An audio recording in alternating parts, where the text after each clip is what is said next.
Welcome to another episode of Rich in Relationship. And today we're going to talk about how families move forward. And I want to be really clear that this applies to all kinds of families, whether you're a traditional nuclear family or whether you're a family that's got multiple parents or whether you're a single parent family. It's about families. What makes families thrive? What makes them move forward? What holds them together?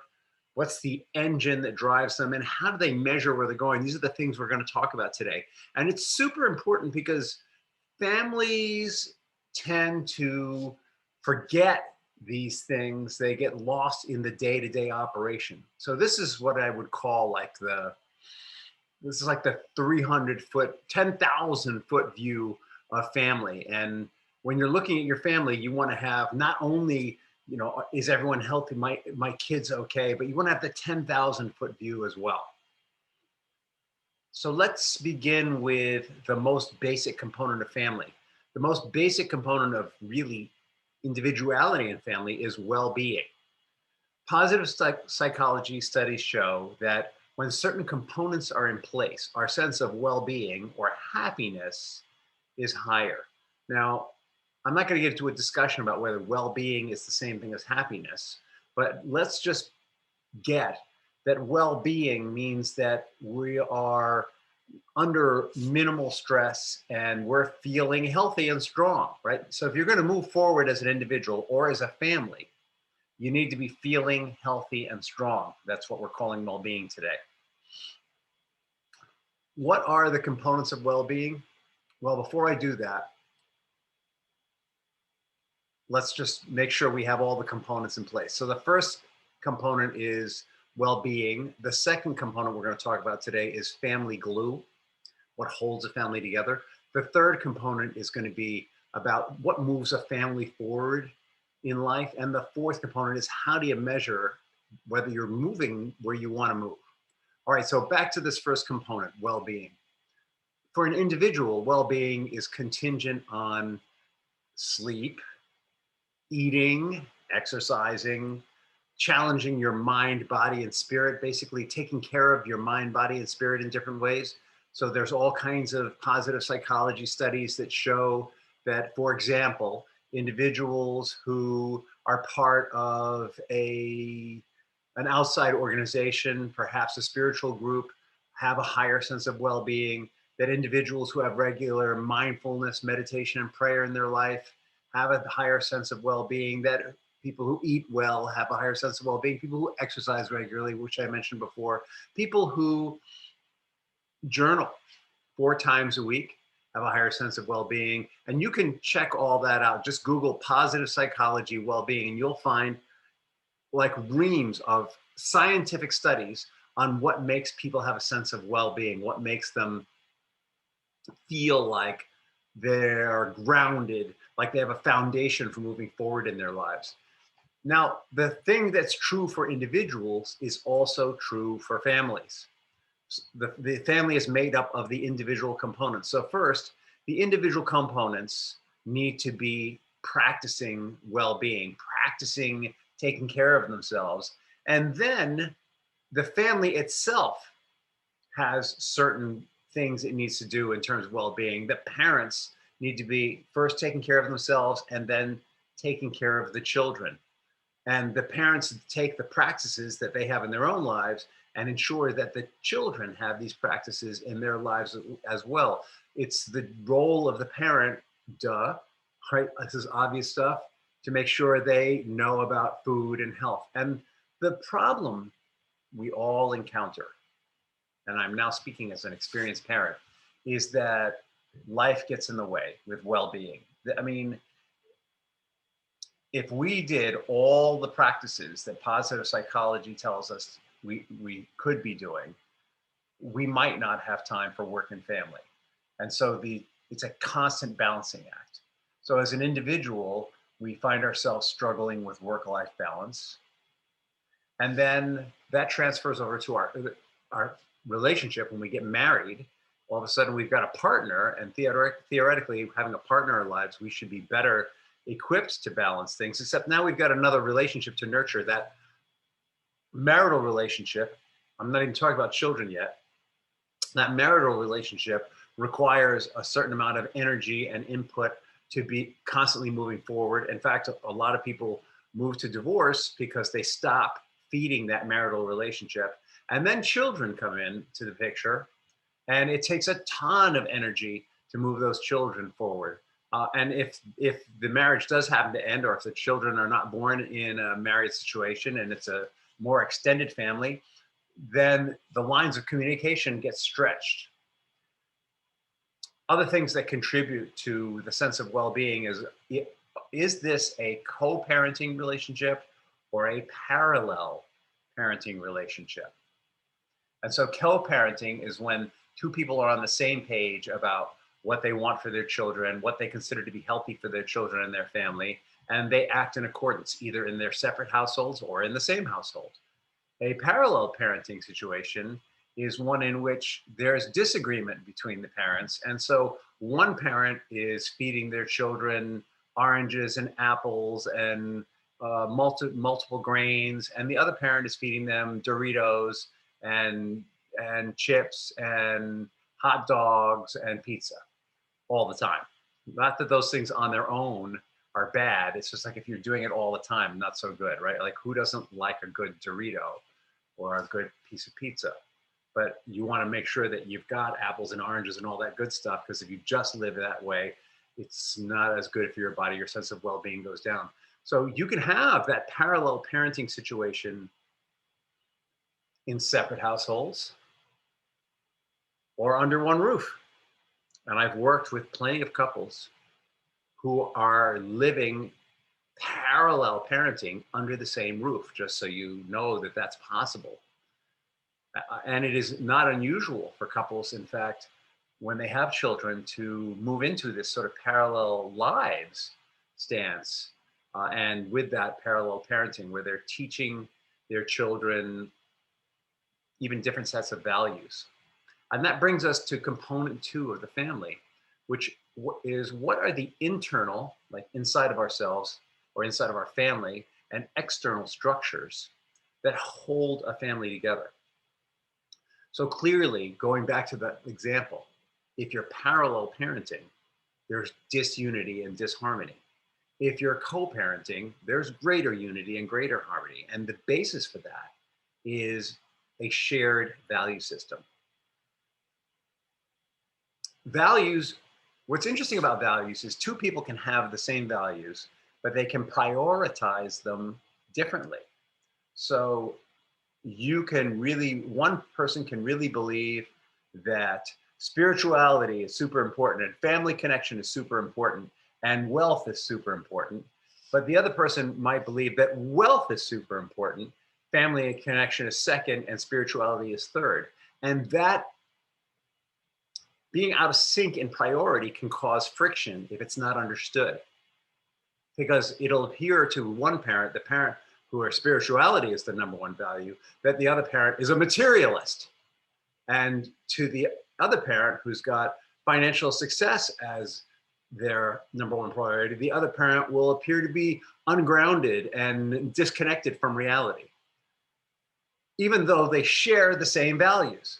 So it's really important, whether you're living apart or living together, to understand what your values are and what your priorities are, and get that your priorities, it is so rare that two people have their priorities exactly in sync, meaning exactly the same value, exactly the same level of urgency or prioritization. It's not that unusual for two people to share the same values, however, particularly when they come from similar cultures and backgrounds. So one basis for family glue is values, right? These are internal things, values. Another basis for internal structure is going to be a sense of where your family is in the world. Where are you in your community? Where are you in relationship to your wider family? And also the wider family itself, your siblings, parents, cousins, uncles, aunts, those are structures that hold families together as well. If you look at a traditional marriage ceremony, for example, two people when they get married invite all their besties over and their family. And theoretically, all the people at that wedding are standing for that union. And theoretically, if that couple has problems, they should be able to call anyone who went to that wedding for help, which rarely happens, by the way. Most people think, oh, it's just a ceremony, but it's more than just a ceremony. The ceremony was created originally to show community support and backing for that family. So the structures, the external structures, are just as important as the internal structure. The internal structures could be principles, not just values. What are the principles that you live your life by? And what is a principle and why is it separate from a value? A principle might be a belief about how the world works, like what goes around comes around is a principle, or what you put out, you get back, which is really the same principle. And so if you believe that that's true, then your value becomes do unto others as you would have them do unto you, right? Your value becomes to treat people at least as well as you would treat yourself. And that value is derived from this principle that what you put out comes back. It's an overarching sense that there's some kind of justice in the world, whether it's social justice, like just that the functioning of the world is such that when you kick someone, you're going to get kicked back, or that maybe there's a higher power that moderates that, or whatever. Principles and values, internal, external, family. What else is external that helps families function would be, I'd say schools, Boy Scouts, Girl Scouts, religious groups, spiritual groups are external structures that are family glue. Anything that supports that family in staying together, anything that supports that family in having coherence. And again, I'm not talking about under the same roof together. I'm talking about functioning as a unit, whether people are living separately or apart, or whether we're talking about a single parent or whatever. Other support, it might be support groups like 12-step programs, could be a support group that helps families stay together. It could be therapists. It could be anything that you can think of, any structure you can think of. And it's really important to have these things. And going back to the well-being component, part of well-being is connection to community. Part of well-being is giving and receiving support. So all that ties together. All right, third component. The third component is I'm wrestling with still. It's what is the family engine?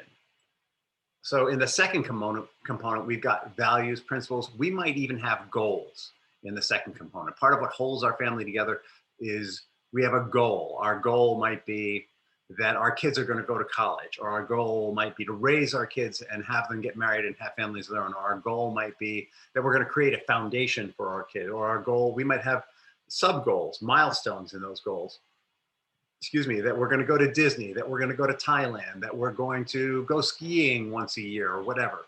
Those are all pieces of the same thing. That's section 2, things that hold families together.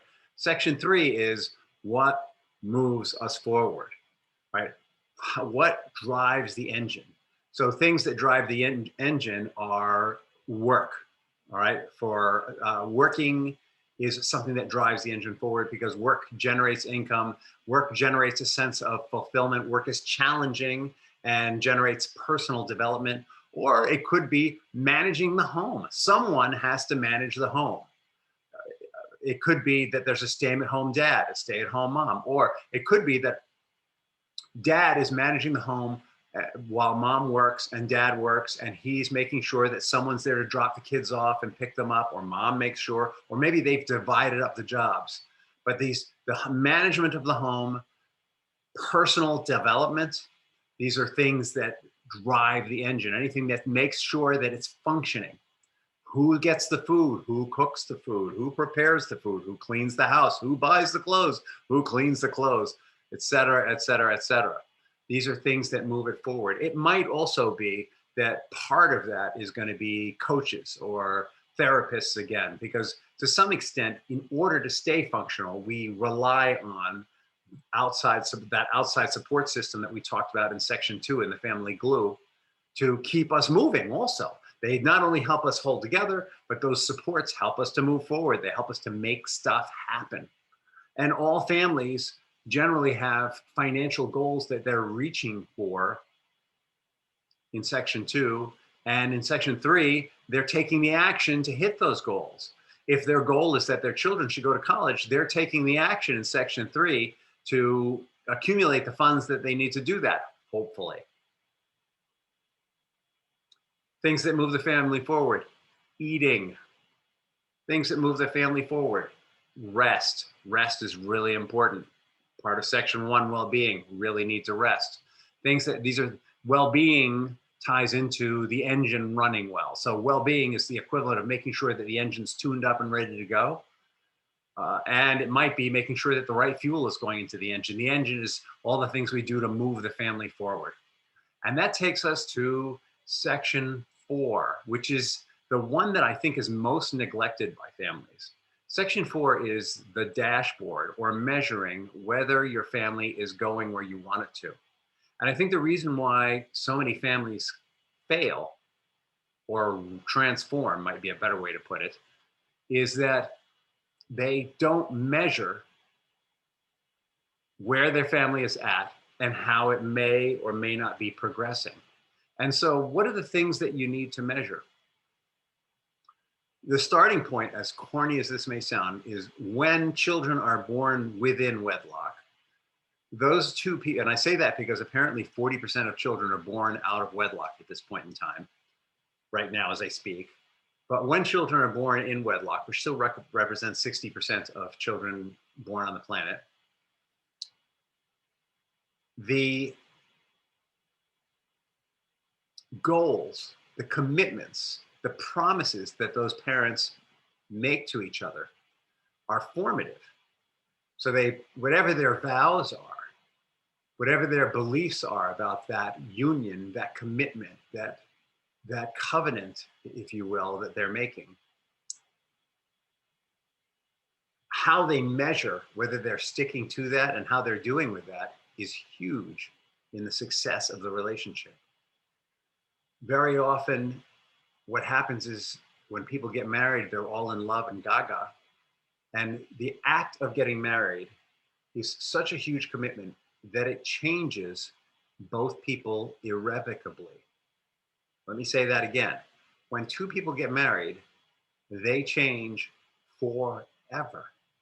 Because what you're doing is you're saying to the other person, you're so important to me that I'm willing to jump through hoops I can't even imagine yet to raise children and live successfully with you. And when two people say that, when they make that commitment, they change in that moment. They've made a commitment bigger than any commitment they've ever made in their lives. And by nature, when we make a commitment and we step into that commitment, we change. And the act of getting married is stepping into a commitment. So we change, and guess what?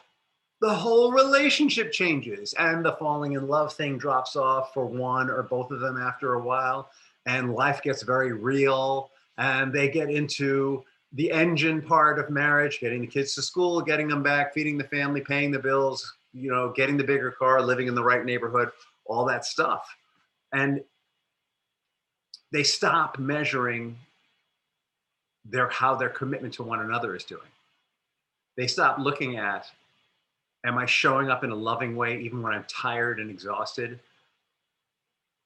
Instead, what they look at is, you're not showing up in a loving way. You are a problem. In fact, this is what happens. Look, I've been married for 21 years, and I still slip into that mindset sometimes. And I go, wait a minute, why are you going to this place of measuring her and taking her inventory when that's not going to help anything? That's just you being tired and exhausted and pushing off responsibility for your marriage onto someone else. So instead of looking at where are we, how far have we come? We've come so far together. How much further do we have to go to get where we want to be? Instead of looking at that, I start finger pointing.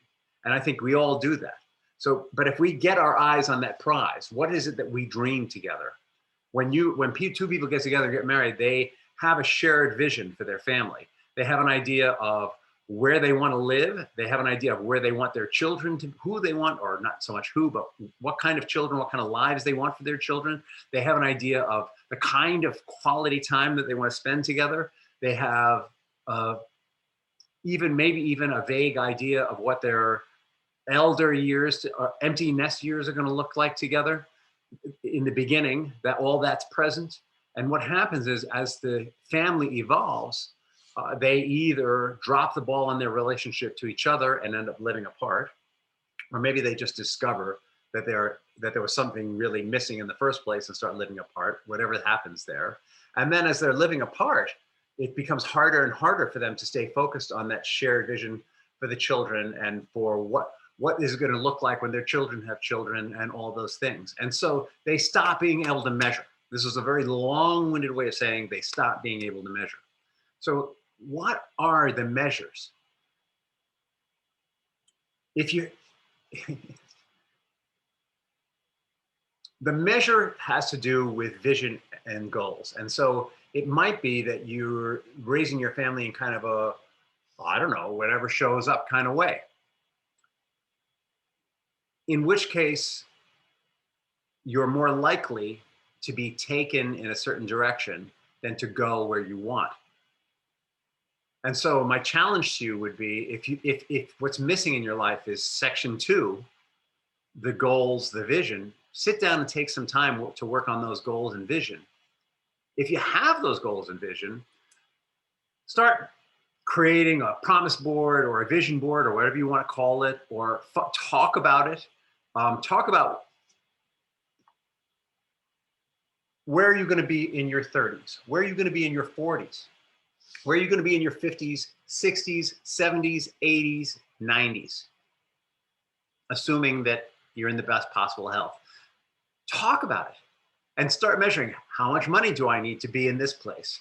If where I want to be when I'm 70 years old is having a country house that my kids take their kids to, and it's big enough for all of us to go to, how much money do I need? And where is it going to be? What do they like doing? Do they like skiing? Do they like swimming? Do they want to be on the beach? Where do I want that house to be based on that plan?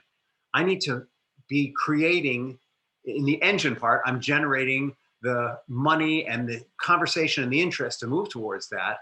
And in the measuring part, I'm seeing how much money have I put away?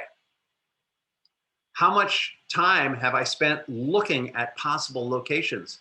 How much time have I spent talking to my kids and my wife and my family about what they prefer? Is it the mountains? Is it the beach? Is it something in between? You need to be measuring. Part of measuring might be, how much money have I put away for retirement? Part of measuring might be, what's my stock portfolio look like? Part of measuring might be, have I created that foundation that is going to support my grandchildren so that they don't ever have to worry about money and can do whatever they want in life? It's whatever you want it to be. Or part of measuring might be, have I created a not-for-profit to help families make it through crisis and move forward to their dreams yet? Is that something that I want? And if I have, what is that going to look like? How big is it going to be? Where's the funding going to be? How is it going to help people? Have the goal, and then on your dashboard, you're measuring. You're measuring how much money over how much time. And if what'll happen inevitably is there's going to be missteps. Inevitably, something's going to come up that's going to slow you down, and you're going to go, oh my God, we're not making it. And what that dashboard allows you to do is it allows you to recalibrate. Now, what a lot of people do is they recalibrate their dream. I'm not suggesting that you do that. What I'm suggesting is you figure out, where's the money going to come from, or how am I going to make this work, or who's not enrolled that needs to be enrolled. But have that dashboard, that way to measure your success in place, and review it. Review it every month. Review it every week. Review it until it's a part of who you are, until it's driving you. When you go to work and you're saying, I really need that raise, don't say, I really need it because I need to beat Sally. Say, I really need it because I've got a dream and I'm moving my family towards that dream. That dashboard, that dream expressed in your dashboard, that's going to drive you to work harder. That's going to drive you to show up in ways that maybe you're not used to showing up. That's going to drive you to shift and change. All right, so those are the four components, and I've done a lot of talking here. I am sure that while I've been talking, pieces of these components are missing in your lives. I have absolutely no doubt. And this is not a pitch to work with me. This is going to be a call to action for your family. The call to action for your family is there will be, starting February 28th, a large scale educational event for families. It's called the Family, or it's actually called Your Family Success Spring. It's a spring because springs move us forward, and it's spring because it's happening this spring. And at this time, when the world is going through change like we've never seen before, as a planet, we're more on the same page than we've ever been before. As a planet, there's a huge shifts and things going on that are what kind of family conceive of. It is more important that we get clear about where we want to go and what are the pieces that we need to have in place to get there so that we can shift and change and adjust to what's happening in the outside world to get where we want our families to be. This event is all about that. And it's going to be loaded with speakers. It's going to be loaded with information. It's awesome. You can find it on Eventbrite right now. I do not have a convenient uh, bit.ly link for you yet, but if you go to Eventbrite and look for the Your Family Success Spring, you will find it. Or you can reach out to me at rich@richinrelationship.com and I will send you a link. That's all I have for today. Go forth and conquer. Move your family forward, whatever your family looks like, whether you're together or apart, move your family forward and be successful.